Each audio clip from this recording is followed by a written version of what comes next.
There are women living inside beautiful homes, quietly disappearing. Not because anyone raised a hand against them. Not because anyone broke the silence with screaming. Not because the world would ever look at their lives and call what was happening to them abuse. But because the people they loved slowly stopped seeing them. And tonight, we are going to talk about a kind of betrayal that leaves no bruises.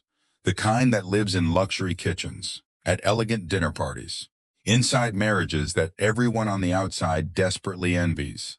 The kind that turns brilliant, accomplished women into caretakers of lives that have quietly stopped making room for them.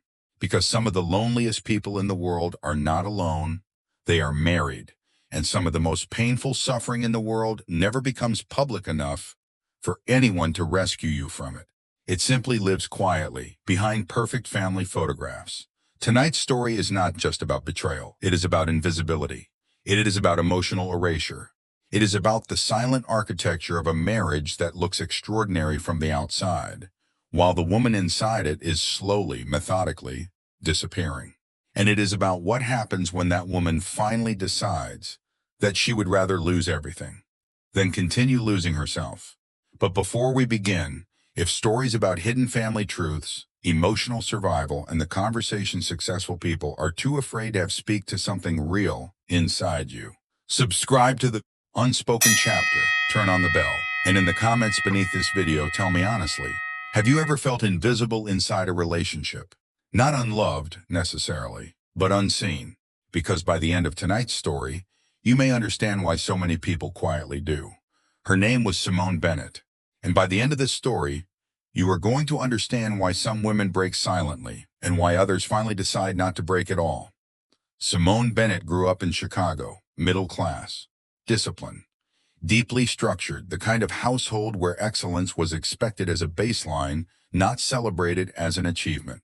Her mother was a school teacher who believed education was the most dignified form of resistance. Her father was an accountant who taught Simone that numbers never lied, only people did. There was always enough in that house, but never excess, and never ease. And from an early age, Simone absorbed a lesson that many eldest daughters learned before they ever developed the language to name it. How to become dependable. How to become composed.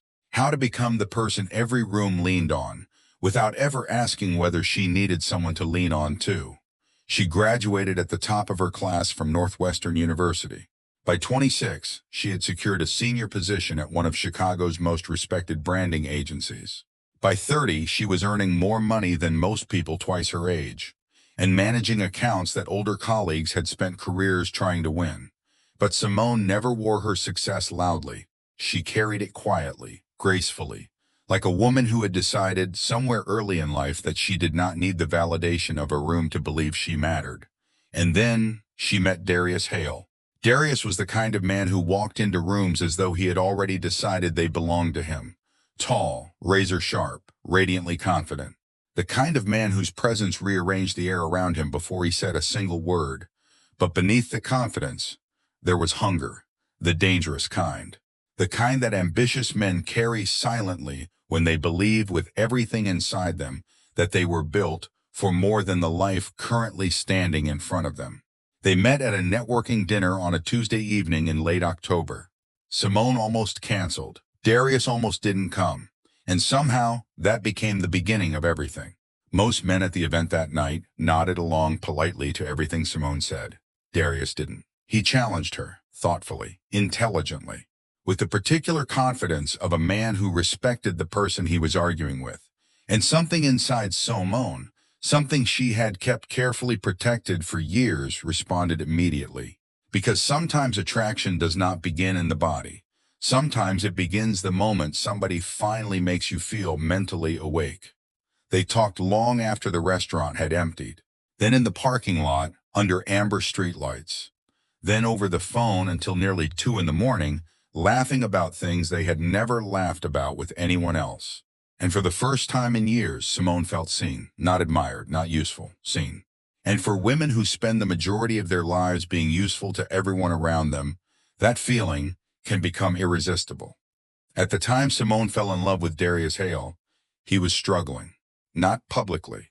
Publicly, he still looked ambitious, still spoke the language of a man going somewhere, but privately. Two failed businesses, debt hidden beneath layers of confidence. Close friends beginning to succeed in ways that made his own stagnation impossible to ignore. And perhaps worst of all, his own family had stopped believing in him. One Sunday evening, while passing a bowl of jollof rice at his mother Claudette's dining table, she laughed lightly and said, "Dreams are expensive, Darius. A man cannot feed a family on potential." Everyone around the table laughed, even Darius. But Simone, sitting beside him, felt his hand tighten slowly beneath the table. And she remembered that moment. She filed it carefully into the part of her heart reserved for the things men worked hardest to hide. Because women like Simone often notice the pain men perform the hardest to conceal. Months later, Darius arrived at Simone's apartment with a business proposal. A luxury real estate development company. The concept was sharp, the research was thorough, the vision was extraordinary.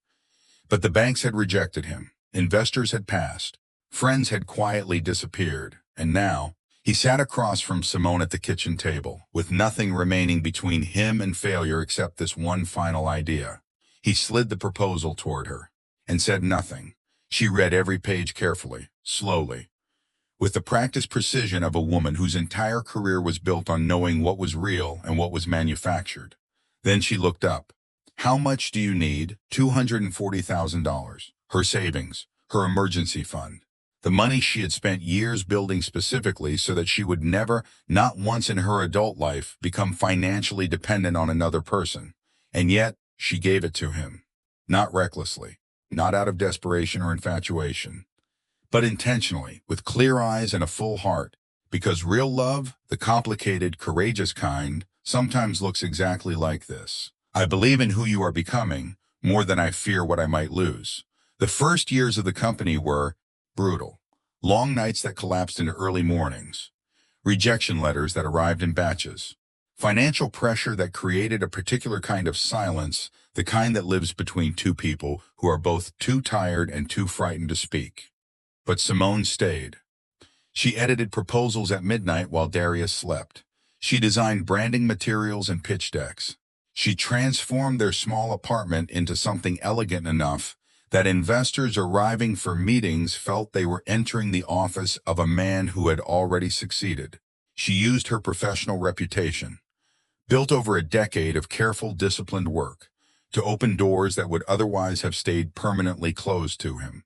At night, when rejection emails arrived, and Darius sat alone in the darkness of their living room, not speaking, not eating, just sitting with the particular weight of a man watching his dream consider dying, Simone did not rush to fix it. She did not offer advice. She simply sat beside him, because sometimes presence is more powerful than any solution. Slowly, the company grew. The first property sold, then another. Then the calls started coming from people who had previously not returned his emails. Then a feature in Architectural Digest, then magazine profiles. Then luxury conferences where Darius sat on panels alongside men he had once admired from a distance. A profile in a major publication described him as one of the most visionary real estate developers of his generation. Simone framed that article herself, hung it personally in his office, and never once, not in a single interview, not at a single dinner party, not in any of the hundreds of rooms where Darius received praise and applause, mentioned how much of that empire had been shaped by her own mind and her own money and her own hands. Because women like Simone often build entire worlds in the darkness, then step gracefully aside so someone else can stand in the light. By 40, Darius's company was valued at over $60 million. They lived in a stunning Georgian manor in Atlanta, the kind of home that appeared in architecture magazines and produced involuntary gasps from first-time visitors. Their daughter attended one of Atlanta's most elite private schools. Their vacations had become routine: Paris, Santorini, Cape Town, Tokyo. Their anniversary parties were photographed and shared widely online. People who followed their social media presence described them, without irony, as relationship goals. But inside the marriage, something had fundamentally changed. At first, it was subtle enough that Simone almost convinced herself she was imagining it. A meeting she was not invited to. A significant business dinner she heard about afterward, not before. Decisions being made about assets they had built together without anyone thinking to mention them to her. And every time she raised the smallest concern, Darius found a way to make it seem small, or emotional, or irrational. One evening, after discovering plans for a massive London property acquisition she had known nothing about, Simone asked quietly, "When were you going to discuss this with me?" Darius barely looked up from his phone. "Baby, the lawyers are handling the legal structure. You don't need to worry about the details." But she had not asked about the legal structure. She had asked about the decision. "I helped build this company," she said. Her voice was soft, precise, controlled. "I know," he replied, and he returned to his phone. And inside the silence that followed that conversation lived the grief of an entire marriage. Because this is how emotional erasure actually begins. Not with a dramatic confrontation, not with cruelty or malice or deliberate intent, but quietly. 1,000 small exclusions, 1,000 conversations where her input arrived too late to matter, 1,000 moments where she spoke and the room continued moving as though she had not. Until one day, without ceremony, without announcement, a woman looks up from the life she has been maintaining and realizes she has become peripheral inside it. And the most devastating element of all, nobody else noticed. If she stayed silent, she was graceful. If she spoke, she was emotional. If she pushed back, she was difficult. Simone began to shrink herself, not suddenly, not dramatically, but steadily, the way water slowly recedes from a shoreline, until she had made herself smaller simply to preserve something that was already ceasing to feel like peace. Her name was Naomi Sinclair, British, sophisticated, intellectually formidable, the daughter of a Trinidadian architect and an English academic, a woman who had inherited both her father's visual imagination and her mother's analytical precision. Naomi moved through professional spaces with the kind of effortless authority that made people pay attention before she had said a single word. And unlike the many polished, agreeable people who surrounded Darius in his new world of success, she genuinely understood his ambition. They met at a development summit in London. Darius was the keynote speaker. Naomi sat in the front row, and from the moment they shook hands in the corridor afterward, something shifted. Simone discovered it the way most women in her position eventually do. Not through evidence, not through a text message or a hotel receipt or a photograph. Through instinct. A husband who had once shared everything, his fears, his doubts, his late-night anxieties, becoming suddenly, carefully, emotionally unavailable. A phone consistently placed face down on surfaces. Private smiles that disappeared when she entered the room. A particular softness in his face when he returned from certain trips that evaporated the moment she looked directly at him. And the terrifying truth about intuition is this. The body often understands betrayal long before the mind is willing to accept it. For 6 months, Simone said nothing, because confirming the truth would mean dismantling the version of her life she was still, somewhere underneath everything, desperately trying to protect. Then came London. A rooftop dinner overlooking the Thames, cold autumn air, expensive wine, the kind of lighting that makes people feel extraordinary. The kind of setting where people convince themselves that emotional betrayal somehow becomes sophisticated when it happens beautifully. Simone flew in unexpectedly. She wanted to surprise Darius. But when he saw her step off the elevator onto the rooftop terrace, he did not look surprised. He looked prepared. Naomi was there, introduced smoothly, graciously, professionally as a business associate. The conversation was technically appropriate. The smiles were measured and controlled. The body language between them was subtle, the way things are subtle when two people have practiced performing distance. But Simone was a branding strategist. Her entire career, 15 years of it, had been built on reading emotional subtext, on understanding what a room was actually communicating beneath the surface of what it was presenting. And what she read between Darius and Naomi was not business chemistry.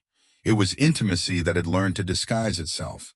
Then Darius laughed at something Naomi said, and Simone froze, because she recognized that laugh. It was not polite laughter. It was not professional laughter. It was the laugh of a man who felt genuinely, completely emotionally understood by the person across from him. A laugh Simone had not heard from him in years. Standing there beneath the London skyline, holding a glass of wine she no longer wanted, Simone understood something with total clarity. The betrayal had not just begun. It had been building for a long time. She had simply been the last person informed. She excused herself quietly, walked into the restaurant bathroom, and stood in front of the mirror. Not crying. She was past crying. She looked elegant, composed, precisely put together, and she barely recognized herself. Then came the question that arrives quietly, without warning, without permission, and changes everything it touches. When did you become someone who needs a mirror just to remember who she is? And once a woman asks herself that question honestly, her life begins changing, even if nobody around her realizes it yet. The following morning, Simone confronted Darius calmly. No screaming, no accusations, no theatrical performance of the pain she was carrying. Just honesty, clean and direct. And Darius minimized everything. You're overthinking this. You've been under a lot of stress lately. I don't want to have this conversation before my morning meeting. And in that moment, Simone understood something far more devastating than the possibility of an affair. The issue was no longer Naomi Sinclair. The issue was that the man she had loved for 15 years no longer protected her emotionally, and had not for a very long time. So she called Claudette, his mother, the woman who had sat at Simone's dinner table for 15 years, who had watched her daughter-in-law work and sacrifice and stay when staying was difficult. Claudette listened quietly, then said, "Men under pressure need peace, Simone, not interrogation. You have a beautiful life, a beautiful daughter. Don't let pride destroy what you have built." Pride, her pride, not his betrayal, not her loneliness, not her invisibility, her pride. Then she called Andre, Darius's brother, a man she had once quietly helped financially through a period he rarely discussed publicly. He sighed softly and said, "Simone, whatever is happening, please don't create instability right now. There is too much at stake for everyone." And finally, standing in that London hotel room with the phone still warm in her hand, it became completely clear. This family's loyalty was not to her. It had never been to her, it was to the empire. She had never truly been the foundation. She had been infrastructure, useful, necessary, and quietly replaceable. That night, Simone sat alone at the dining table in their Atlanta home. The house she had personally designed. The furniture she had curated piece by piece over years. Beneath the chandelier she had chosen herself, in a restaurant showroom on a Tuesday afternoon, while Darius was at a conference she had helped him prepare for. Surrounded by luxury that had, for the first time in 15 years, stopped feeling like a home, and started feeling like a museum, beautiful, impressive, and filled entirely with artifacts from another person's story. For the first time in 15 years, Simone stopped performing. She stopped managing everyone else's emotions before she was allowed to tend to her own. She stopped protecting everyone else's comfort at the expense of her dignity. She stopped shrinking. And the silence that settled into that room, the silence she had previously worked so hard to fill with productivity and grace and cheerful composure, finally belonged entirely to her. 2 months later, Simone returned to London, not for Darius, not for the company. For dinner with 4 women she had known since university. 4 accomplished, polished, professionally respected women, successful, admired, well-traveled, well-married, and privately, each of them, profoundly exhausted. At first, the conversation stayed where it always stayed, polite, surface level, safely decorated with the language of women who have learned to protect themselves by never being fully honest in groups. But somewhere around the second bottle of wine, at a corner table in a quiet London restaurant, the performance dissolved. The first woman said, "I funded my husband's first business with my inheritance. Now he introduces me at events like I should be grateful to stand in his shadow." The second said, "I made myself smaller for a decade because I got so tired of being described as aggressive simply for having a clear opinion." The third said, "My husband makes financial decisions now about money we built together and tells me afterward, if he tells me at all." And then the fourth woman, who had been quiet the longest, looked at her wine glass and said, "Sometimes I feel like staff inside my own marriage, like I maintain the household, raise the children, protect the family's public image, and receive the emotional consideration of a well-regarded employee." Not awkward silence, recognition. And in that moment, Simone understood something that changed the way she had been reading her own life. This suffering was not isolated. It was not a private failure. It was not evidence of her inadequacy or her naivety or her poor choices. It was a pattern. A quiet, normalized, almost entirely invisible pattern hidden inside successful homes and admired marriages all over the world. Women financing dreams, building empires, protecting families, raising children, maintaining appearances, and slowly, methodically, without drama or announcement, becoming invisible inside the very lives they had made possible. And perhaps the most painful part of all, many of those women had become so completely accustomed to being strong for everyone else that they had forgotten, or been made to forget, that they were allowed to choose themselves too. When Simone returned home to Atlanta, she did something she had not done in years. She entered Darius's office alone, not to search for evidence of betrayal, not to build a case, simply to sit quietly inside the space she had decorated and ask herself one honest question. What exactly am I protecting anymore? And then she found it. A small wooden box hidden toward the back of a desk drawer. Inside it, their first apartment lease, handwritten and signed. Old photographs from the years before success arrived. Before the manor, before the magazine features, before the rooftop dinners overlooking the Thames. Handwritten notes, folded small. The kind people write when they are still learning how to love someone. Proof that once upon a time, this had been real. And Simone understood something then that she had not been able to articulate before. She was not grieving the present version of her marriage. She was grieving a past one. The version of Darius that no longer existed. The version of herself that had believed love was a permanent contract rather than a pattern of daily choices. Because love is not only a feeling. Love is the accumulation of choices made or not made across years. And for a long time now, Darius had been making choices that erased her, and she had been making choices that allowed it. That evening, Simone sat across from Darius at dinner. No drama, no lawyer on standby, no ultimatums rehearsed, just honesty. The cleanest, most difficult kind. I spent 15 years building a life with you, she said. Her voice was quiet, not fragile. Quiet the way things become when they have finally stopped needing to perform. Not just the company. Not just the assets or the investments or the brand. Us, our family, our partnership. The version of us that started in that small apartment with a business proposal on a kitchen table. And somewhere along the way, I stopped being your equal. I became the person responsible for preserving peace instead of being someone permitted to experience it. I became the person who managed the emotional temperature of every room while having no room of my own. I became invisible. And the hardest thing, the most honest thing I can tell you, is that I did not just let that happen. I helped build the conditions that made it possible. For the first time in years, without the performance, without the management of how he appeared to others, Darius looked at her honestly. The recognition of a man forced to sit still with the full weight of who he had allowed himself to become. And in the silence that stretched between them, Simone received her answer.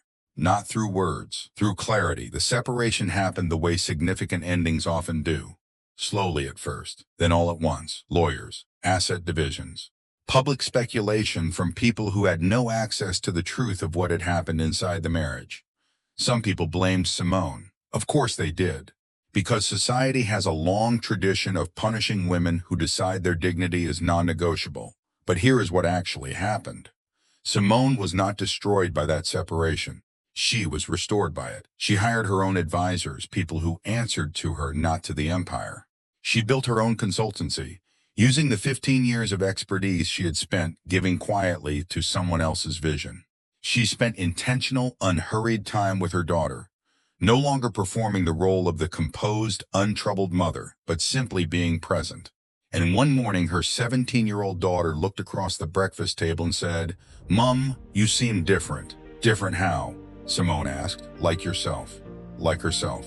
After 15 years of emotional labor, after 15 years of shrinking and performing and preserving everyone else's comfort, after 15 years of disappearing inside a beautiful home that everyone else envied. 2 words, and they meant everything.